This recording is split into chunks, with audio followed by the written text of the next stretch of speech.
Tu sais, le murmure de l'eau qui coule est une mélodie apaisante. L'eau qui circule en nous fait aussi partie de la nature et lorsque tu ressens l'harmonie entre ton corps et la mère nature, tu commences peu à peu à guérir. En écho à la Journée mondiale de l'eau, cette vidéo souhaite te transmettre un message sur un mode de vie durable porteur de valeurs positives. Vivre de manière durable avec des produits de qualité en réduisant les déchets plastiques à usage unique rejetés dans l'environnement est un effort qui nécessite la participation de chacun. Espérons que nous changerons ensemble nos habitudes vers un mode de vie durable chaque jour, à travers de petits gestes qui contribueront à rendre la Terre plus durable. Et maintenant, commençons ensemble cet épisode. Pourquoi certaines personnes pleurent-elles facilement, tandis que d'autres non ? Certaines personnes peuvent garder un visage impassible dans toutes les situations, tandis que d'autres versent facilement des larmes, même en regardant par hasard une courte vidéo sur les réseaux sociaux. Moi-même, je suis une vraie pleurnicheuse. Je ne sais pas si vous vous sentez pareil. Chaque mois, je traverse une période d'émotion en pagaille à cause de petites choses. Parfois, je m'énerve pour des broutilles, puis je pousse un long soupir de lassitude. Le soir venu, je me recroqueville et pleure. Aujourd'hui, je suis trop triste. Quelqu'un peut me réconforter? N'oubliez pas le bubble tea et les sandwichs, hein? Après avoir bien pleuré, je me regarde dans le miroir, je me trouve toujours jolie et là, je me mets à rire toute seule. Parfois, je suis en train de rigoler devant une vidéo TikTok, puis je tombe d'un coup sur une vidéo d'une vieille dame vivant seule sans enfant et je peux pleurer instantanément. Dans ces moments-là, je me demande pourquoi mon humeur change-t-elle aussi brusquement? Au final, est-ce que je suis triste ou joyeuse? Et quand je suis joyeuse, est-ce que je le suis vraiment? Pourquoi est-ce que je pleure aussi facilement? Est-ce que je ne sais pas gérer mes émotions? Selon la psychologue clinicienne spécialisée en santé Melissa Keoré, il n'y a pas de bonne ou de mauvaise manière de pleurer. Autrement dit, être une personne sensible n'est pas forcément une mauvaise chose. On ne pleure pas uniquement quand on est triste. Des instants de chaleur inattendue, un bonheur trop intense peuvent aussi faire couler des larmes. Nous pensons souvent que les larmes sont le signe de la tristesse. La plupart des gens détestent pleurer et trouvent cela pénible. Quand on pleure, surtout quand on pleure beaucoup, le cœur et les poumons se contractent, la respiration se bloque, ce qui empêche le corps de recevoir assez d'oxygène et crée une sensation désagréable. Pourtant, ce n'est qu'une sensation pendant qu'on pleure. Après avoir pleuré, beaucoup de personnes se sentent soulagées. Selon les recherches, jusqu'à 80% des personnes se sentent mieux après avoir pleuré. La psychologue Belle Guerali explique également que pleurer peut être une forme de thérapie. Certaines personnes affirment qu'après avoir pleuré, elles parviennent à mieux résoudre leurs problèmes et à aller de l'avant. Alors pourquoi certaines personnes pleurent-elles plus facilement que d'autres? La première raison vient de la personnalité. Selon une étude publiée dans la revue Emotion Review en 2016, les personnes très empathiques, aussi appelées hypersensibles, ont tendance à s'inquiéter ou à douter davantage d'elles-mêmes, ce qui les rend plus enclines à pleurer. Ce groupe de personnes est très sensible à l'environnement qui les entoure, ainsi qu'aux émotions des autres. Ils sont facilement influencés par les opinions et les remarques de leur entourage, ce qui rend leurs émotions plus fragiles. Par ailleurs, le fait de pleurer facilement peut aussi venir des changements hormonaux dans le corps.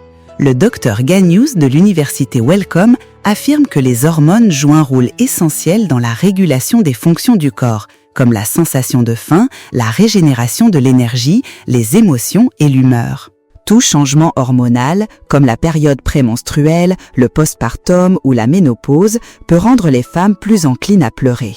Par ailleurs, la tendance à pleurer facilement peut aussi venir de traumatismes vécus pendant l'enfance. Le milieu de vie à cette période peut influencer la fréquence des pleurs chez une personne. Pleurer souvent ou de manière soudaine peut survenir lorsqu'une personne refoule trop d'émotions liées à des situations passées. Une étude récente de l'Institut national de médecine des États-Unis a montré que les adultes ayant vécu des traumatismes dans leur enfance ont tendance à pleurer davantage et présentent un risque plus élevé de développer des troubles psychologiques tels que la dépression, les troubles anxieux ou d'autres troubles mentaux. Par ailleurs, certaines raisons liées au genre ont également été avancées pour expliquer pourquoi certaines personnes pleurent plus facilement que d'autres. Selon une étude publiée dans Emotion Review en 2016, les femmes pleurent entre 2 et 4 fois plus que les hommes. Le docteur Gelatin estime que, dans la société, les larmes des femmes sont généralement plus acceptées que celles des hommes, ce qui les pousse moins à réprimer leurs émotions. Les hormones jouent également un rôle important dans ce phénomène. Selon l'Association américaine de psychologie, la testostérone, hormone masculine, a un effet inhibiteur sur les pleurs, tandis que chez les femmes, un taux plus élevé de prolactine les rend plus enclines à verser des larmes. Par ailleurs, le facteur culturel influence également la manière dont chaque genre exprime ses émotions. Si une petite fille tombe, sa mère la consolera doucement en disant « Regarde, ne pleure pas, sois sage ». Mais si c'est un petit garçon, on entendra plus souvent « Tu es un garçon, une petite égratignure et tu pleures, il faut être fort ».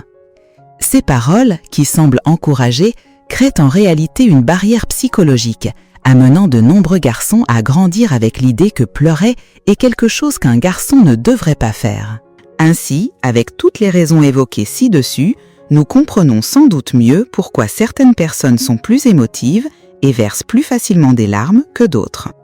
Cela peut provenir d'une sensibilité particulière, de changements hormonaux, de traumatismes vécus durant l'enfance ou encore de stéréotypes liés au genre. Cependant, cela ne signifie pas que les personnes qui pleurent peu ou qui gardent toujours une attitude calme face aux événements manquent de sensibilité, ne subissent pas de variations hormonales ou n'ont pas connu de blessures dans le passé. En réalité, je connais beaucoup de personnes qui, même confrontées à de grandes épreuves ou des difficultés, choisissent de les affronter seules, en silence. Une amie, après une rupture d'une relation amoureuse de 5 ans, a continué son travail quotidien avec calme, sans laisser transparaître le moindre trouble. Un autre ami est resté silencieusement assis à tenir la main de sa mère sur son lit d'hôpital jusqu'à son dernier souffle, sans verser une seule larme. Ou encore une autre amie qui travaille 14 heures par jour, tombe de moto le matin, fait la lessive l'après-midi, se fait réprimander par son patron au travail, rentre chez elle à minuit et s'assoit dans une pièce vide en silence, le visage figé, sans exprimer la moindre émotion. Je ne l'ai jamais vue pleurer, alors je l'ai appelée une personne qui ne pleure pas.